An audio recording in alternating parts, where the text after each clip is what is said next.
So this is better than any workout you would ever get in any gym.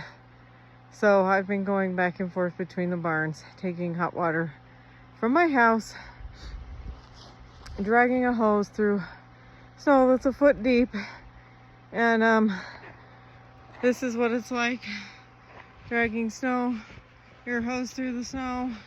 So I'm gonna need to get my skid steer out and forge a path. This is too much. I think I burned about 10,000 calories just now hauling water. This storm will be over by 6 in the morning, so I'm very happy about that at least. But yeah, that's that.